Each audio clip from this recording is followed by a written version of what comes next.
Assalamualaikum. Waalaikumsalam. Semangat pagi. Pagi. Ketemu lagi dengan obrolan Cek Mami. Hayu. Mami Anti, kali ini kita pengen ngomongin tentang kondisi malu kalau berbuat buruk. Itu kapan kita tanamkan pada anak-anak, pada adik-adik. Pada anak-anak apa pada orang nih? Pada anak ya, anak sendiri aja ya, anak kita ya. Orang mah tuh susah dan sekolot. Seriusnya mama heran ya gitu pokoknya. Jadi kalau orang ya biasanya mengajarkan ada rasa malu kan dirasa ya. Itu pas sudah anak itu sebenarnya sudah paham, sudah sadar, sudah ingat.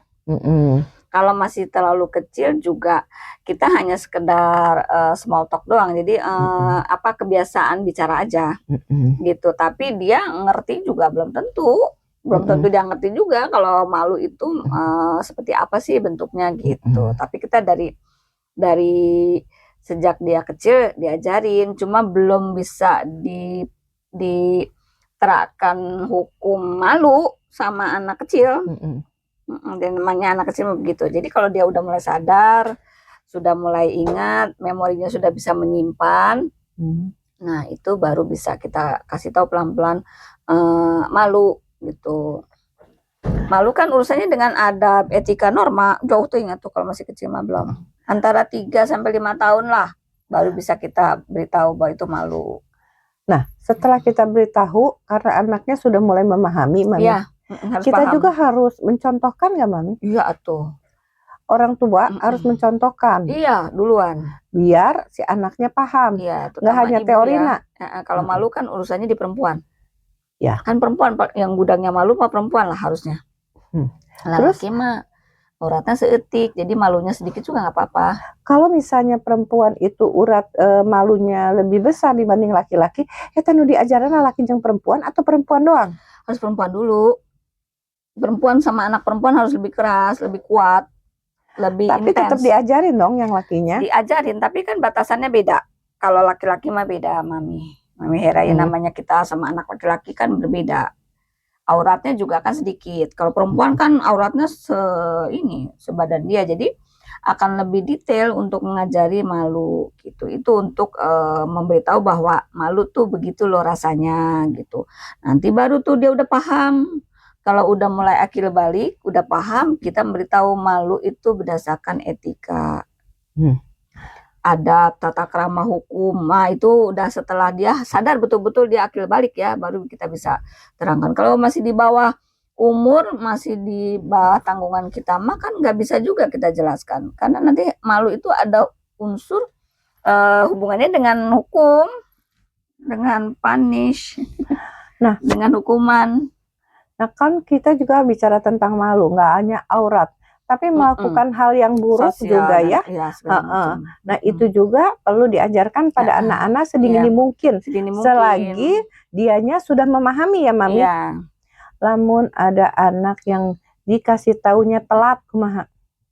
Kalau aku mah ya Mami ya, kalau anak mah biasanya enggak terlalu dipercepat, itu kan ranah udah cukup dibutuhkan paham untuk dewasa. Mun urang masuk dibiarin heula jadi budak biar dia kenyang anaknya.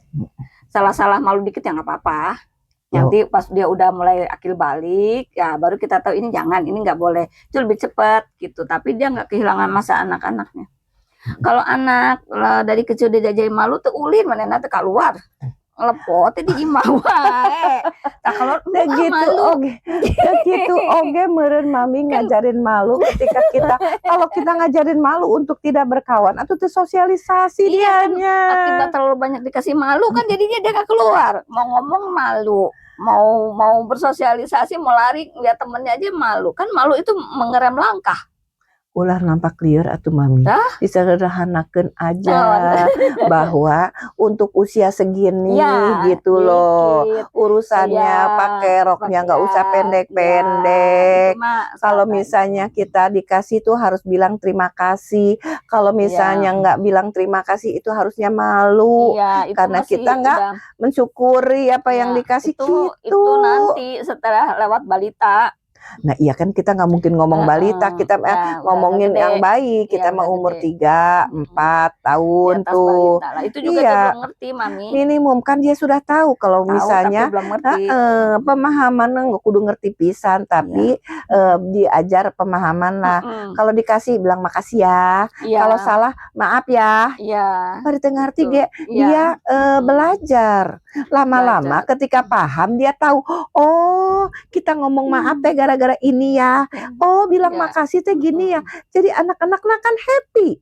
Itu meren, lihat aja nanti ke dianya. Jadi itu kan norma. Kalau malu itu kan urusannya norma, bukan urusannya kebutuhan secara personal betul-betul gitu kan. Nah kalau norma itu kalau menurut aku mah bisa masuknya itu setelah dia paham, baru dia ngerti gitu. Kalau masih kecil itu mah habit, jadinya habit. Tekuna naon dari kita kan kalau habit sesuatu yang bagus kan alhamdulillah Mami. Iya, betul. Daripada orang punya anak nggak pernah ngomong terima kasih dibere naon embung terima kasih atuh lieur. Dia melakukan salah naon embung ngomong maaf. Itu lieur Mami. Ya itu kan nanti jadinya kalau misalnya kita membiasakan juga tapi tidak pakai pemahaman, nantinya akan jadi small talk gitu. Jadi memang harus gini, kalau namanya budaya, adat, hukum seperti itu tuh harus disertai pemahaman walaupun sederhana.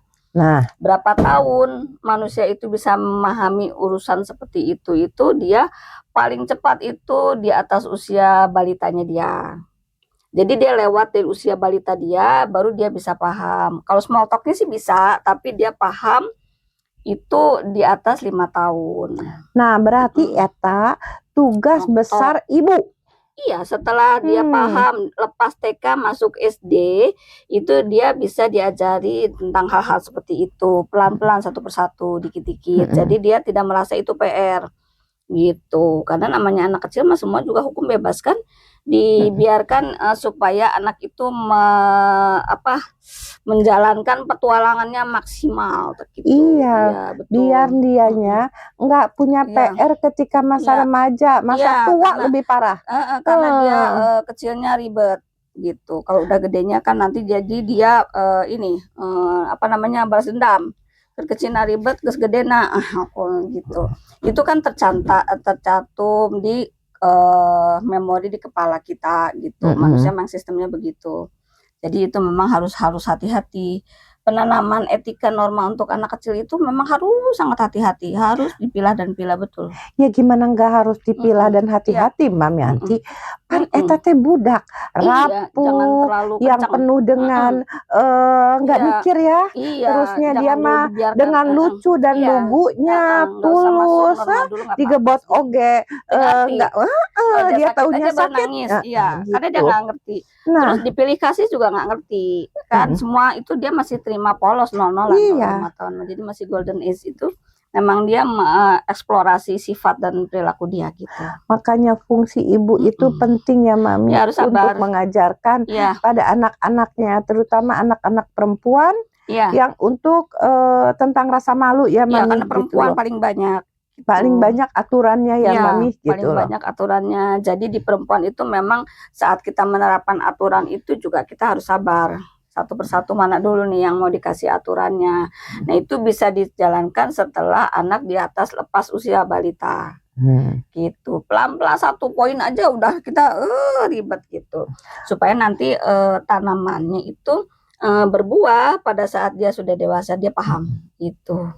Dan kita mengajarinya selain sabar juga pelan ya Mami, betul. Gitu loh, sampai paham aja, gitu ya Mami. Urusannya normal. Malu itu urusannya bukan urgent fisik, tapi bersosialisasi. Nah, biar kalau kita tahu kapan kita malu gitu loh ya, itu dia bisa masuk kemana aja. Berarti ketika dia dewasa dia aman Mami untuk dilempar ke masyarakat. Dia bisa bergaul dengan dengan baik. Tahu rem, tahu gas. Gitu kapan dia naik mobil nyaho rem nyaho gas. Iya, jadi dia tahu kapan dia berbicara yang tidak baik, itu bikin dia malu atau orang lain malu dan sebagainya. Itu kan bersosialisasi dengan orang lain. Posisi aman ketika bergaul tuh Mami. Itu yang harus Kelihatan kita tuh. pegang. Kelihatan Kita tuh pegang. anak yang sukses sama orang tuanya diberikan etika, adab. Nah, kan adab kan malu ada di dalam itu ya gitu. Iya. Itu nanti pas dia udah agak gede dan udah bekerja itu baru terasa tuh. Iya, dia terasa dan terlihat Mami. Iya, bagaimana dia maturenya dianya ngadepin suatu masalah dan bagaimana dia masuk ke dalam lingkungan yang berbeda. Iya, apalagi sudah rumah tangga itu bahkan kelihatan itu nanti. Didikan orang tua yang bagus menanamkan rasa malu dengan tepat dan benar, itu dia akan bisa lihat kalau dia sudah menjadi orang atau misalnya udah berumah tangga.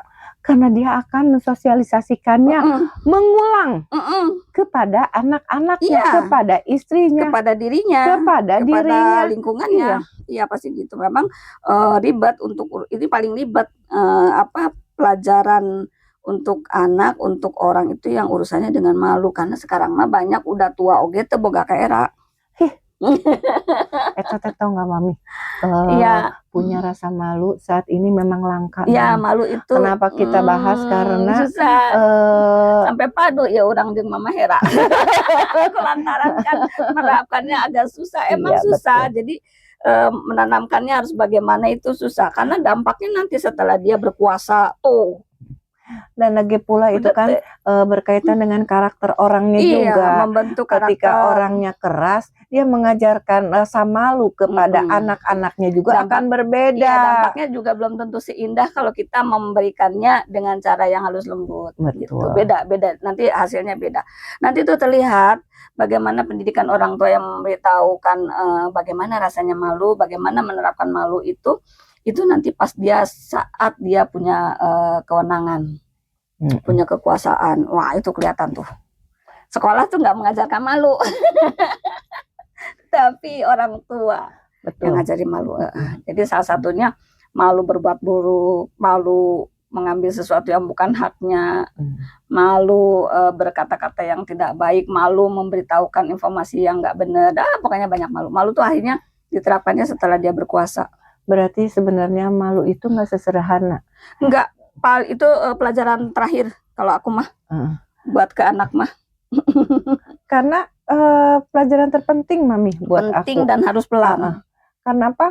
Karena itu tuh akan berhasil ketika dia sudah tua, malah sudah dewasa gitu udah matang, loh. Jadi kita nggak akan metik sama sekali buahnya ketika anak remaja, ketika belum. Anak di awal pernikahan aja belum. Orang awal rumah tangga aja belum kelihatan tuh buah dari hebat kontrol malu itu. Nanti setelah dia berkuasa menjadi menjabat apa dan sebagainya itu keren. Kontrol malunya terlihat sekali di anak buahnya, di hasil yang dia kerjakan gitu. Jadi kondisi itu nggak bisa genetik ya Mam, diturunkan, tapi diajarkan, disosialisasikan, pakai processing berarti ya. Itu prosesingnya lama karena hasilnya nggak langsung dapet nggak bisa langsung dapat, sambil doa-doa anak bisa jadi seseorang, baru terlihatlah hasil kita mendidik rasa malu, etika, adab dan sebagainya. Itu mah berarti bisa ngoek orang. Ketika kita sudah tahu bahwa rasa malu itu harus kita ajarkan dari sedini mungkin, dan kita itu nggak sesederhana yang kita bicarakan gitu loh ya. Small talk. Jadi kita tutup sekian aja. Soalnya karena kan kita sudah bahas Mami bahwa ribet, ini tuh penting. Penting dan ribet. Jadi mohon maaf kalau ada kata-kata kita yang salah gitu loh. Betul. Sama-sama ya. Pamit. Assalamualaikum warahmatullahi wabarakatuh.